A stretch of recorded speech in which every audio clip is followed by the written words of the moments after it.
Corruption کسی بھی معاشرے کی تباہی کا سب سے پہلا زہر ہے، اور بدقسمتی سے پاکستان میں یہ زہر ہر سرکاری اور نجی ادارے تک پھیل چکا ہے۔ روزانہ کی بنیاد پر کوئی نہ کوئی اسکینڈل منظر عام پر آ رہا ہوتا ہے۔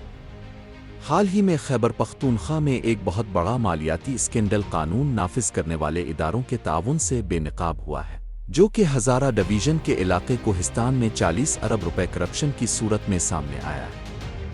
نیب خیبر پختونخوا نے بڑی کارروائی کرتے ہوئے مرکزی ملزم قیصر اقبال کو اہلیہ سمیت گرفتار کر لیا ہے۔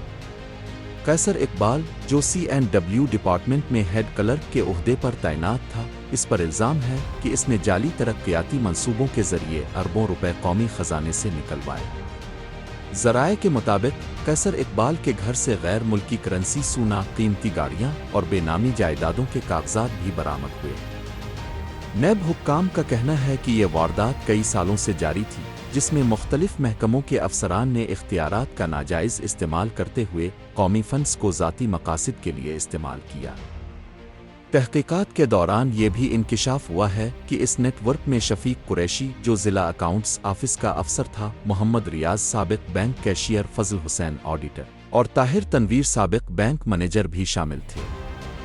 ان تمام افسران پر الزام ہے کہ انہوں نے جعلی ترقیاتی اسکیموں کے نام پر 40 ارب روپے سے زائد رقم مختلف بینک اکاؤنٹس کے ذریعے غیر قانونی طور پر منتقل کی۔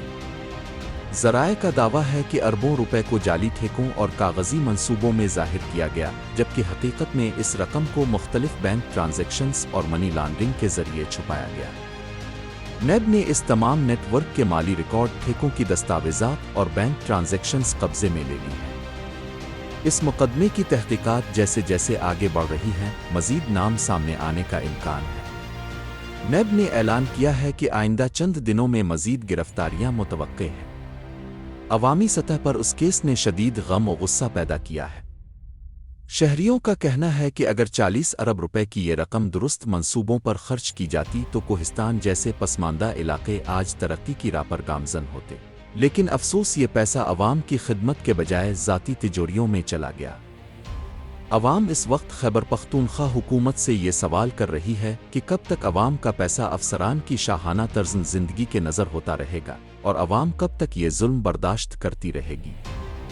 دوستو، سوال یہ بھی ہے کہ کیا واقعی اس بار انصاف ہو پائے گا؟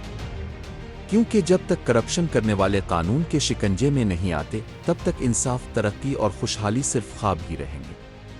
اگر ویڈیو اچھی لگی ہو تو لائک، سبسکرائب اور شیئر ضرور کریں۔